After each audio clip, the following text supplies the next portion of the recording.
그 성에 큰 기쁨이 있더라라는 제목으로 하나님의 말씀 나눌 때에 우리 개인의 삶 가운데 그리고 우리가 사는 음성 가운데 큰 기쁨이 일어나는 그 은혜가 있기를 주님의 이름으로 축복합니다. 우리 좌우 앞뒤 사람에게 잘 오셨습니다. 사랑하고 축복합니다. 평화의 인사하겠습니다. 인사할까요? 예, 잘 오셨습니다. 예, 사랑하고 축복합니다. 예, 감사합니다. 우리는 지난 시간에 스데반의 순교가 그 이후에 어떤 열매를 맺게 되었는지에 대해서 나누었습니다. 스데반의 순교는 그냥 예루살렘에 머물러 있던 복음이 사도행전 1장 8절의 말씀대로 온 유대와 사마리아와 땅끝까지 이 복음이 확장되는 그 동력이 되었습니다. 그래서 최초의 선교사인 빌립, 최고의 선교사라 할 수 있는 바울, 선교적인 교회인 안디옥 교회, 또 로마 제국의 수도에 있던 로마 교회의 출발점을 다 찾아보면 그게 누구의 순교이냐면 스데반의 순교를 통하여서 시작되었다라는 것입니다. 그래서 예수님이 요한복음 12장 24절에서 말씀하신 것처럼 한 알의 밀이 땅에 떨어져 죽으면 많은 열매를 맺게 되는 본을 스데반이 순교를 통하여 보여주었습니다. 따라서 우리도 이 시대 가운데에 열매 맺는 삶을 살기 위해서는 어떤 삶을 살아야 한다? 순교자적 삶, 한 알의 밀알이 되어 땅에 떨어져 죽는 삶을 살아야 한다라는 말씀 우리가 지난 시간에 나누었습니다. 자, 우리가 사도행전 계속 보고 있습니다. 오늘 25번째 시간으로 이 말씀 보고 있는데 처음에는 주인공이 주로 누구였어요? 사도들과 베드로였습니다. 그랬던 그 주인공이 누구로 옮겨졌어요? 스데반 집사님으로 옮겨졌습니다. 그런데 그것이 또 오늘 말씀을 보면 그 주인공이 또 누구로 옮겨지냐면 빌립 집사님으로 옮겨집니다. 자, 헬라파, 그러니까 히브리파 사도들에게서 헬라파 유대인인 집사님들에게 옮겨졌고, 이제 빌립 집사님한테서 또 이 주인공이 또 누구로 옮겨지게 되냐면 사도 바울로 옮겨지게 됩니다.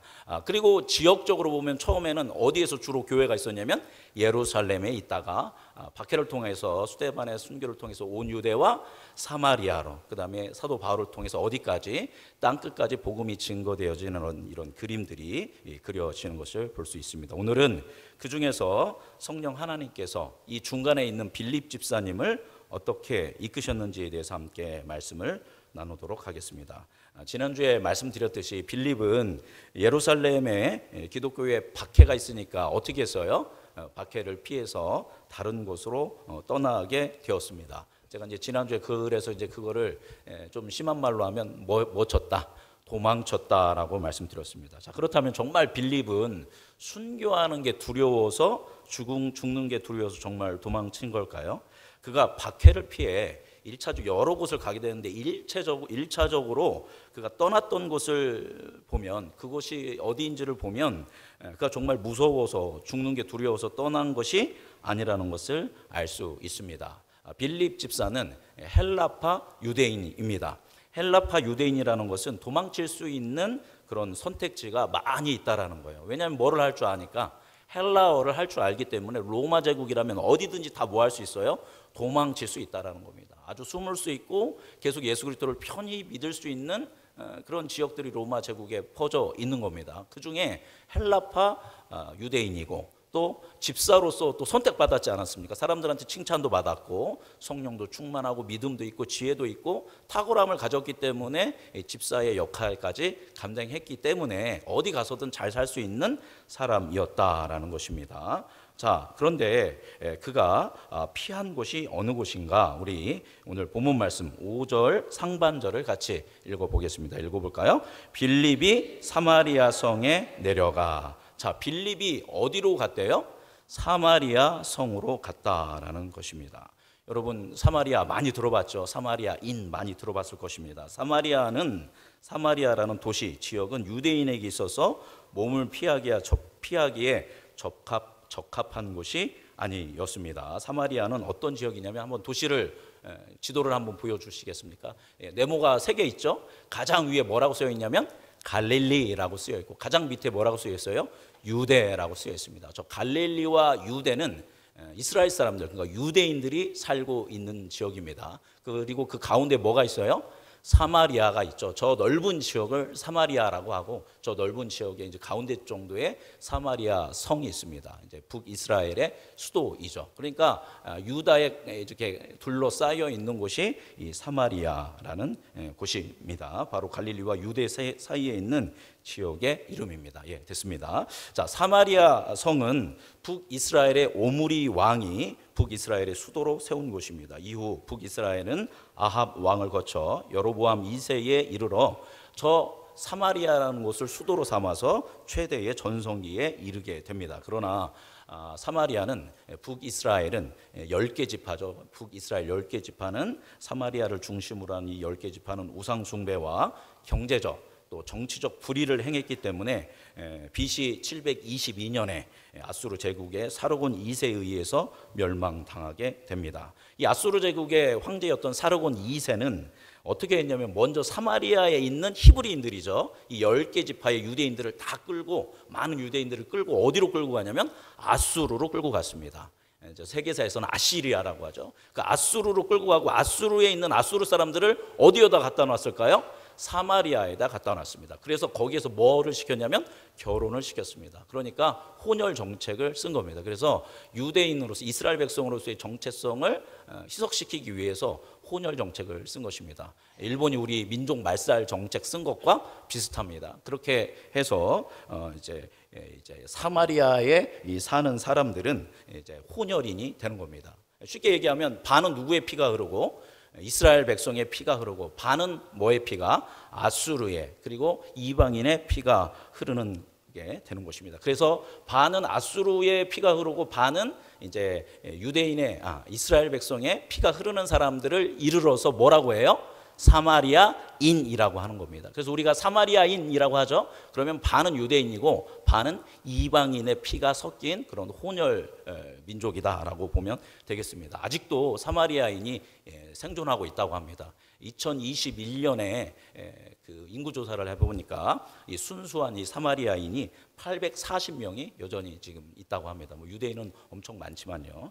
자, 역으로 그런 사람들을 이제 사마리아인이라고 하고 남유다는 북이스라엘보다 더 오랫동안 있다가 BC 586년에 그 바벨론 제국에 의해서 멸망당하게 됩니다. 자, 그렇지만 멸망당하기 전에 남아있던 남유다의 백성들을 뭐라고 부르냐면 위에 사람들은 뭐라고 했죠? 사마리아인이라고 했고 밑에 있는 사람들을 뭐라고 불러요? 유대인이라고 부르는 겁니다. 남유다 사람들을 유대인이라고 부르고 그것을 이제 우리 사회에서는 유대인이라고 안 하고 뭐라고 부르죠? 유태인이라고 부르는 게 되는 겁니다. 유태인은 바로 남유다의 2개 지파의 사람들을 유대인이라고 부르게 됩니다. 그런데 이 유대인들은 혼혈 종족인 북쪽의 사마리아 사람들을 이방인들보다도 더 혐오하고 더 멸시하고 더 무시했다라는 것입니다. 후에 남유다도 바벨론 제국에 의해서 멸망당하거든요. 그래 70년 동안 포로로 끌려갔다가 이제 다시 돌아옵니다. 다시 돌아와서 예루살렘 이제 성전을 재건하게 되죠. 포로 귀환을 해서 이제 성전을 재건할 때 그때 남아서 신앙생활을 하던 사람들이 있습니다. 다 끌려갔지만 남아서 이스라엘 지역에서 신앙생활을 했던 사람들은 누굴까요?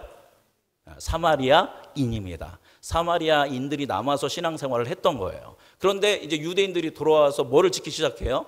성전을 짓기 시작하니까 자기들도 하나님을 믿으니까 우리가 혼혈 종족이지만 그래도 반은 내가 유대인이니까 이스라엘 백성이니까 나도 성전 참여에 우리도 좀 하게 해주십시오 했는데 유대인들이 이거를 이런 지하에 거절하게 됩니다. 그러면서 많은 상처를 받게 됩니다. 그래서 한 200년 정도가 흐른 후에 그럼 우리도 성전 짓자 해서 사마리아 사람들이 그 세겜이라는 굉장히 유의미한 이스라엘의 나라 그 도시죠. 그 세겜 산을 보면 세겜에 2개의 산이 있습니다. 하나는 그리심산, 하나는 에발산. 어깨처럼 생겼죠. 이 세겜이라는 게 어깨라는 뜻인데 이 양쪽에 이 산이 있는데 축복을 하나는 그 선언했던 산이고 하나는 저주를 선언했던 선언했던 산인데 그 축복의 산이었던 그리심 산에다가 사마리아 성전을 짓게 됩니다. 그래서 사마리아 사람들이 제사를 드리기 위해서 이제 예루살렘에 못 가니까 그 사마리아 성전을 짓고 그곳에서 이제 예배를 드리게 됩니다. 그래서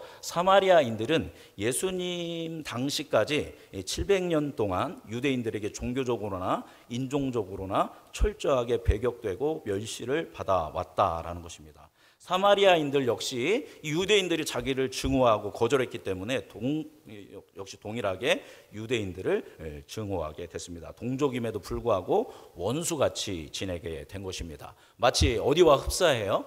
우리나라랑 흡사하죠. 물론 북한은 혼혈 종족은 아니지만 남북으로 갈려서 원수처럼 지내고 있는 것처럼 이 사마리아와 유대도 그러했다라는 겁니다. 우리 요한복음 4장 9절 말씀이 이거에 대한 명확한 모습을 보여줍니다. 같이 읽어보겠습니다. 사마리아 여자가 이르되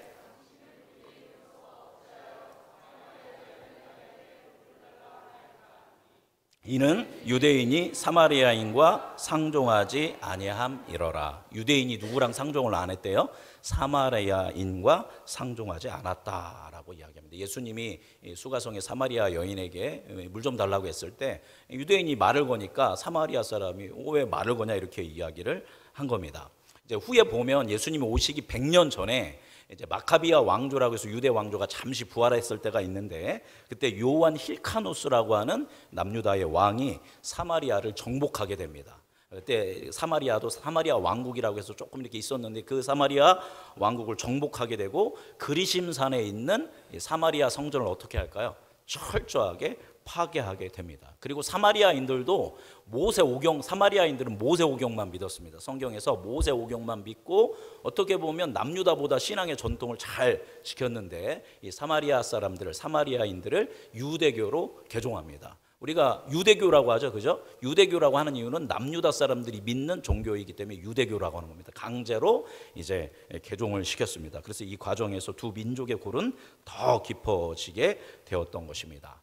지도를 다시 한번 보여주시겠어요? 이 지도를 보면 원래는 북쪽은 다 사마리아였고 남쪽은 유대였는데 나중에 이제 전쟁을 통하고 여러 가지를 통해서 이제 사마리아만 남게 되고 갈릴리 지역도 누가 다스리게 되냐면 유대에서 다스리게 됩니다. 그래서 이 유대의 이제 그 지도자들이 이제 그 마카비아 왕조에서 갈릴리로 강제 이주를 시킵니다. 남쪽에 살고 있던 유대인들을 갈릴리에서 살아라 해서 강제로 이주를 시키게 됩니다. 그때 강제로 이주하게 되었던 가문이 누구의 가문이냐면 바로 예수님의 가문입니다. 원래 예수님이 어디 사람이냐면 베들레헴 사람입니다. 그 집안이 원래 베들레헴 집안이었는데 이때 마카비아 왕조 때 그 노동자들이라든가 이제 기술자들을 갈릴리로 강제 이주를 시킬 때 그때 이주해서 갈릴리의 나사렛에 예수님이 살았던 겁니다. 부모님이. 그래서 호적 신고는 본족에 가서 해야 하니까 어디까지 내려온 거예요? 베들레헴에 내려왔던 겁니다. 자, 그래서 저 갈릴리에도 이제 누가 살고 있어요? 유대인들이 살고 있고 중간에 누가 살아요? 사마리아인이 살고 밑에 유대는 누가 살아요? 유대인이 살고 있습니다. 그런데 이스라엘은 1년에 3번 유대인이라면 어디에 가서 예루살렘 성전에 가서 뭐를 해야 돼요? 3번 절기를 지켜야 합니다. 이 절기를 지키려면 자, 저 갈릴리에서 이제 보이시죠? 어떻게 내려오면 돼요? 어디를 통과해서 내려오면 뭐 금방 와요? 사마리아를 통과해서 이렇게 그 산에 있는 그 길을 통과해서 오면 금방 내려옵니다. 그런데 남유다 사람들은 갈릴리에 살고 있는 유대 사람들은 저 사마리아 땅을 밟으면 내가 저 땅만 밟아도 내가 뭐해진다? 부정해진다. 저 천한 것들, 저 혼혈 종족과는 말도 섞으면 안 되고 거기서 잠을 자거나 거기서 음식을 먹는다면 우리가 어떻게 그 거룩한 절기에 6월절에 가서 예배를 드릴 수 있느냐 해가지고 저 사마리아 땅을 밟지 않기 위해서 삥 돌아서 갔습니다. 그래서 여기 보면 검은 그 선이 보이시죠? 그래가지고 요단강을 이렇게 건너서 그 오른쪽으로 지나서 다시 요단강을 건너서 어디로 오냐면 여리고로 오게 되는 겁니다. 그래서 신약에 여리고가 자꾸 나오잖아요, 그죠? 뭐 삭개오라든가 예수님이 여리고에 있다. 이 이유는 왜 여리고가 있냐면 예수님이 갈릴리에서 사역을 하시는데 이제 절기가 되면 어디를 오셔야 돼요? 예루살렘을 오셔야 하니까 삥 돌아가지고 요단강 건너서 어디에? 여리고에 왔기 때문에 신약 성경에 여리고가 자꾸 나오는 겁니다. 선한 사마리아인 비유도 바로 저 여리고를 오가던 그 유대인이 사고를 당해서 일어난 일입니다. 저 정도로 누가 누구를 싫어했어요? 유대인이 사마리아인을 아주 혐오하고 천한 존재라고 아주 무시하고 멸시를 했다라는 것입니다. 사마리아 사람들은 얼마나 그것에 울분하고 분노하고 아파했겠습니까? 바로 이와 같이 사마리아는 동족인 유대인에게 버림받은 마치 섬과 같은 땅이었다라는 것입니다. 그런데 자, 오늘 본문 말씀으로 다시 돌아와 보면 이제 지도 빼주셔도 됩니다. 그런데 빌립이 이 사람은 어디 사람이랬죠? 유대인입니다. 유대인인데 도망을 쳤는데 어디로 도망을 쳤어요? 어디로 피했어요? 이 사마리아로 갔다라는 겁니다. 유대인이라면 어디 가기 정말 싫어해요? 사마리아 가는 거 너무너무 싫어해요. 특별히 경건한 사람이라면, 믿음이 좋은 사람이라면 절대 어디 가지 않아요. 사마리아를 가지 않는데 이 성령 충만하고 믿음이 충만하고 지혜가 충만한 사람인 빌립 집사님이 어디로 갔어요? 사마리아로 들어갔다라는 것입니다. 그것은 그에게 분명한 의도가 있었다라는 것입니다. 왜 그가 사마리아로 갔을까요? 왜 빌립이 사마리아로 갔을까요? 이제 사도행전 1장 8절에 보면 예루살렘과 온 유대와 그다음 사마리아, 이거를 생각해서 이제 빌립이 나는 그래도 사마리아로 가야겠다, 자신의 의지였을 수도 있고, 또 누가 감동을 주셨을 수도 있어요. 성령이 감동을 주셔서 흩어졌으니까 빌립아 너는 사마리아로 가라라는 어떤 감동도 있었을 것입니다. 왜 사마리아로 갔을까요? 5절에 그 답이 있습니다. 우리 5절 말씀 같이 읽어보겠습니다. 시작. 빌립이 왜 간 거예요? 빌립이 사마리아 성에 내려가서 그 다음 뭐를 했대요? 그리스도를 백성에게 전파했다라는 것입니다. 이 말씀을 통해서 알 수 있는 것은 그가 뭐 하기 위해서? 예수님이 그리스도다라는 것을, 메시아다, 구세주다라는 것을 소개하기 위해서 이곳에 갔다라는 것입니다. 그걸로 통해서 알 수 있는 것은 성령의 감동이 있었고 빌립은 그 감동에 순종했을 것입니다. 그래서 그는 사마리아 성에 가자마자 그 사마리아 백성들에게 예수가 그리스도다, 그리스도를 백성에게 전하기 시작했습니다. 자, 그러면 사마리아인 입장에서는 갑자기 누가 왔어요? 낯선? 누가 온 거예요? 유대인이 와서. 반가워요? 안 반가워요? 안 반갑죠. 유대인이 왔으니까. 그런데 유대인이 왔는데 얘기를 하기 시작하는데 그 얘기를 사마리아 사람들이 어떻게 반응했을까요? 우리 6절 말씀 같이 읽어보겠습니다. 6절 읽어볼까요? 무리가 빌립의 말도 듣고 행하는 표적도 보고 한 마음으로 그가 하는 말을 따르더라. 첫 번째, 그 귀로 빌립의 말을 뭐 했어요? 들었다라는 겁니다. 귀로 듣고, 그 다음에 또 빌립이 행하는 표적, 이 말씀이 예수가 그리스도라는 것을 증거하는 표적, 기적들을 또 뭘로 봤어요? 눈으로 보았다라는 것입니다. 그리고 그 다음으로는 그가 하는 말을 한 마음으로 뭐 했다? 따랐다. 근데 따랐다라고 하는데 이거 원래는 귀 기울였다라는 겁니다. 경청했다라는 거죠. 그러니까 귀로 듣는 것에서 끝나는 것이 아니라 무엇으로 들은 거예요? 한 마음으로, 마음으로 들었다라는 것입니다. 이때 빌립이 행한 기적이 무엇일까요? 우리 7절 말씀 읽어보겠습니다. 많은 사람에게 붙었던 더러운 귀신들이 크게 소리를 지르며 나가고 또 많은 중풍병자와 못 걷는 사람이 나으니. 아멘. 많은 사람들에게 붙어있던 귀신들이 어떻게 됐어요? 소리를 지르며 도망치는 일들이 일어났고 중풍병자가 고침을 라는 것입니다. 바로 이 빌립이 이 땅 가운데에 복음을 전했을 때 버림받았던 땅, 소외되었던 땅 사마리아에 예수 그리스도의 복음을 선포했을 때 그 땅 가운데 치유와 회복과 해방의 역사가 일어났다라는 것이죠. 왜냐하면 이 사마리아 사람들도 누구를 기다리고 있었을까요? 메시아를 기다리고 있었습니다. 그런데 이 유대인이 와서 메시아에 대해서 이야기하는데 그 메시아가 누구다?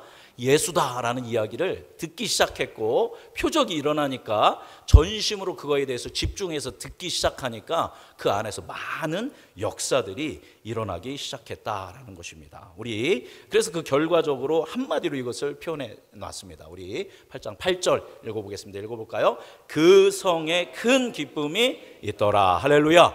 그 성에 뭐가 있었대요? 큰 기쁨이 있었다라는 겁니다. 제가 이 이야기를 하기 위해서 이 빌드업을 오랫동안 했습니다. 사마리아 땅이 얼마나 소외된 땅인가, 얼마나 아픔의 땅인지 제가 그걸 길게 얘기했던 것입니다. 버림받았던 멸시와 혐오의 땅 사마리아 성에, 그죠?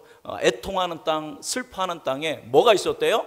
큰 기쁨이 있었다라는 것입니다. 이 기쁨은 주님이 주신 기쁨이고, 이 버림받았던 땅인 사마리아에 하나님의 나라가 이루어지는 그것을 통해서 누리는 기쁨이었다라는 것입니다. 이것이 뭐의 능력이냐면 예수 그리스도의 능력이고 복음의 능력인 줄 믿습니다. 그래서 여러분, 성령의 열매가 어떻게 되죠? 사랑과 희락, 그죠? 희락이 뭐예요?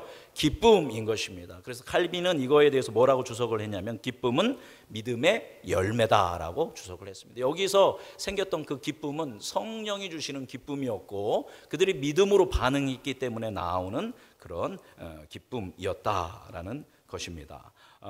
그래서 이 빌립의 이 복음 전파를 통해서 예수님의 예언적인 말씀, 예수님이 하셨던 지상 명령의 말씀도 성취되어졌고, 여태까지 아픔의 땅이었던 사마리아의 회복과 또 치유와 기쁨과 생명과 구원의 역사가 일어나게 된 것입니다. 자, 그런데 알고 보면 이 버림받았던 땅인 이 사마리아를 향한 하나님의 구원 계획은 지금 빌립 때부터 시작된 게 아니다라는 겁니다. 이미 예레미야가 이 사마리아에 대해서 예언을 했습니다. 우리 예레미야 31장 4절 5절을 같이 읽어보겠습니다. 읽어볼까요?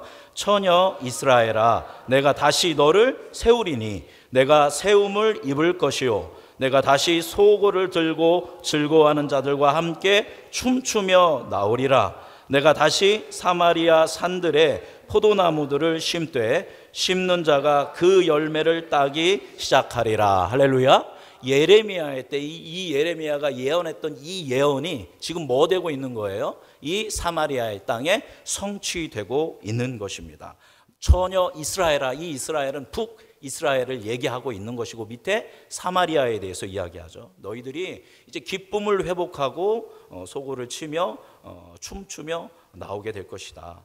무너졌던 이 사마리아 산에 포도나무가 심고 거기에서 열매를 맺는 일들이 일어날 것이다. 실제적으로 이 빌립이 이곳에 대해서 예수 그리스도의 말씀을 증언했을 때 이곳에 바로 무엇이 회복되어지냐면 큰 기쁨이 회복되어졌고, 이곳에 무너져 있고 고통당했던 사람들이 치유와 회복과 해방을 누리는 이 예언이 성취되어졌다라는 겁니다. 일찍이 하나님은 예레미야를 통해서 이 사마리아의 큰 기쁨에 대해서 예언하셨습니다. 또한 두 번째로 본다면 빌립이 사마리아에서 전도를 하기 전에, 우리가 생각하기엔 빌립이 처음으로 전도한 것 같지만 그 전에 사마리아에서 복음을 전했던 사람이 있습니다. 그 사람이 누굴까요?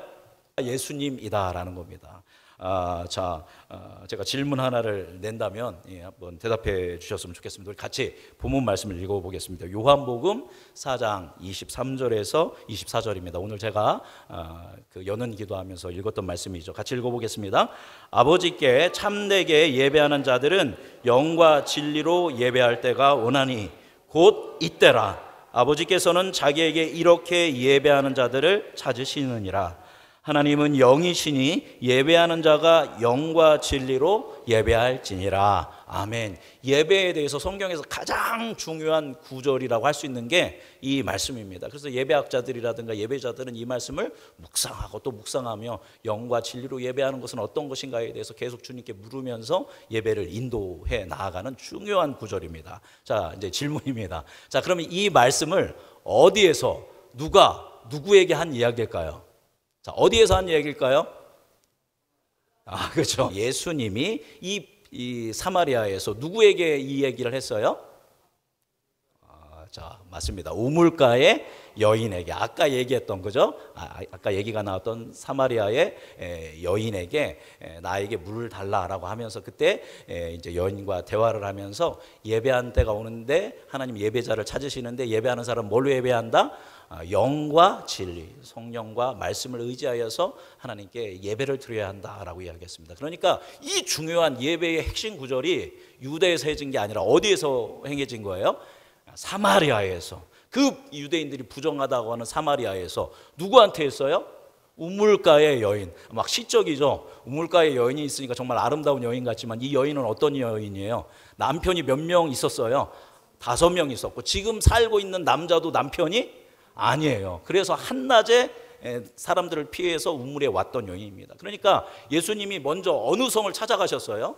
사마리아 성을 갔습니다. 경건한 유대인들은 가면 안 되는 그 사마리아를 중앙을 관통했습니다. 그 사마리아를 찾아갔고 거기서 또 누구를 찾아갔어요? 깨끗한 여인이 아니라 부정한 우물가의 여인을 찾아갔다라는 것입니다. 즉 예수님의 마음에는 어디가 있었다라는 거예요?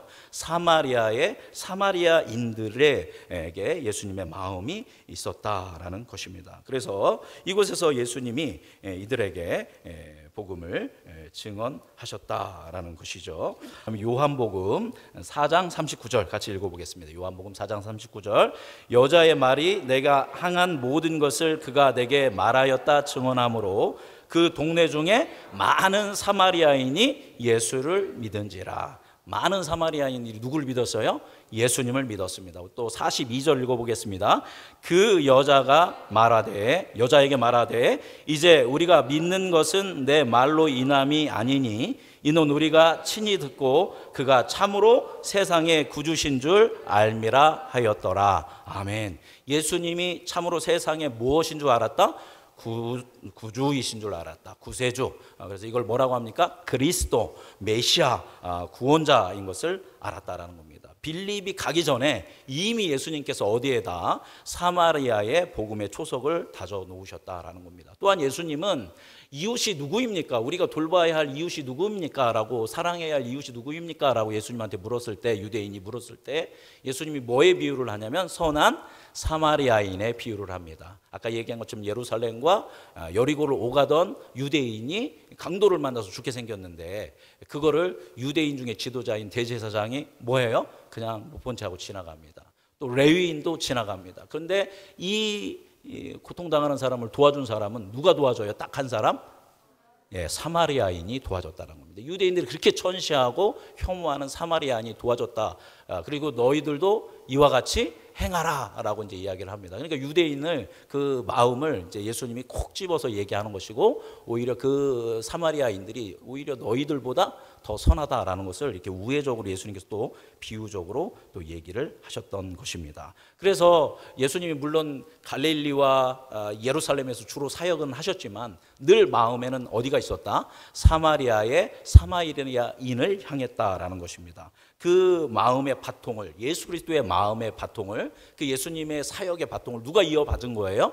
빌립 집사가 이어받은 것입니다. 그래서 성령의 감동으로 그 땅에 다시 들어가서 예수 그리스도의 복음을 전했던 것입니다. 예수님이 하셨던 사역인 귀신을 쫓아내고 중풍병자를 고치고 걷지 못하던 사람을 걷게 하는 일들을 감당했던 것입니다. 그러니까 빌립의 개인의 능력이 아니라 뭐의 능력으로? 성령의 능력으로, 또 믿음의 능력으로 이 일들을 행할 수 있었던 것입니다. 그랬더니 그 땅에 뭐가 있었다?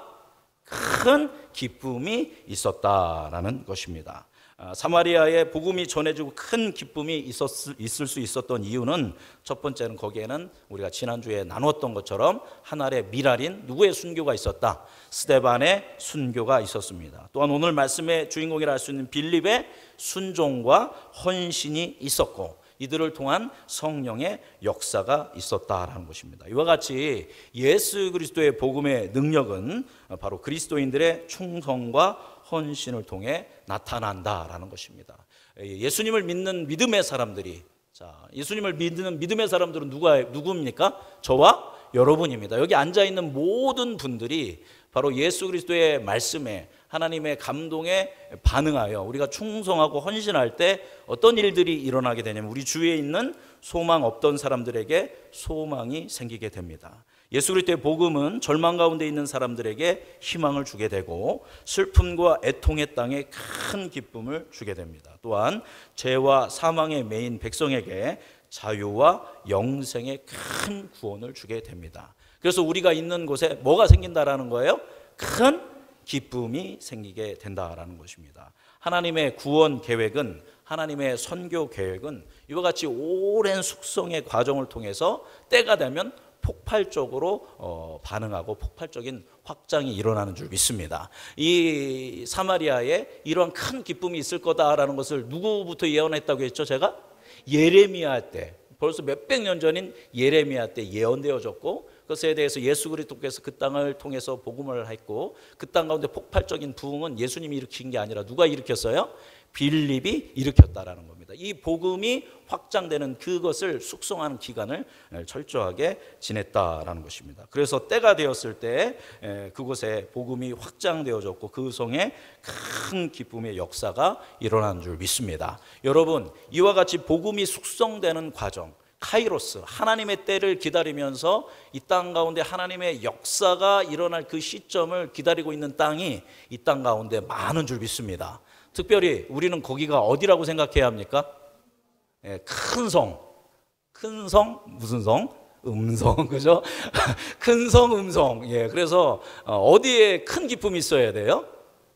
큰 성의 기쁨이 있었던 것처럼, 사마리아 성에 큰 기쁨이 있었던 것처럼 이 음성 땅에 큰 기쁨이 있기를 간절히 소망합니다. 그래서 이 땅 가운데 고통당하고 있는 사람들, 여러 가지 이유로 힘겨워하는 사람들, 소외당하고 아파하는 사람들 가운데 예수 그리스도의 복음을 통해서 상황에 의한 것이 아니라 존재론적으로 참된 구원과 큰 기쁨을 누리는 역사가 있기를 간절히 소망합니다.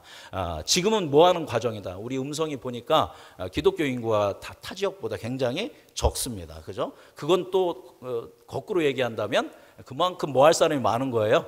전도할 사람이 많은 것인 줄 믿습니다. 하나님의 때는 무르익어 가고 있는 줄 믿습니다. 이게 우리의 때일 수도 있어요. 그죠? 그러나 우리 다음 세대의 때일 수도 있습니다. 그러나 우리는 그걸 뭐 해야 합니까? 준비해야 한다라는 것입니다. 누구처럼 준비해야겠어요? 스데반처럼 준비해야 하고 빌립처럼 준비해야 할 줄 압니다. 바로 우리 음성중앙교회 성도님들이 지금 여기에서 예배드린 여러분 한 분 한 분이 예수 그리스도의 십자가의 길을 따르는 순교자적 삶을 살고 성령이 주시는 감동에 반응하여 순종함으로 복음을 증거할 때 이 음성 지역에 큰 기쁨이 일어나는 역사가 일어날 줄 믿습니다. 그 주님의 부르심에 반응하며 구원의 도구가 되고 구원의 통로가 되는 우리 모두가 되기를 주님의 이름으로 축복합니다. 기도하겠습니다. 살아계신 하나님 아버지, 오늘 사도행전 8장 말씀 통하여 사마리아 성에 큰 기쁨이 깃들이는 이 놀라운 새 생명의 역사에 대한 말씀 나누었습니다.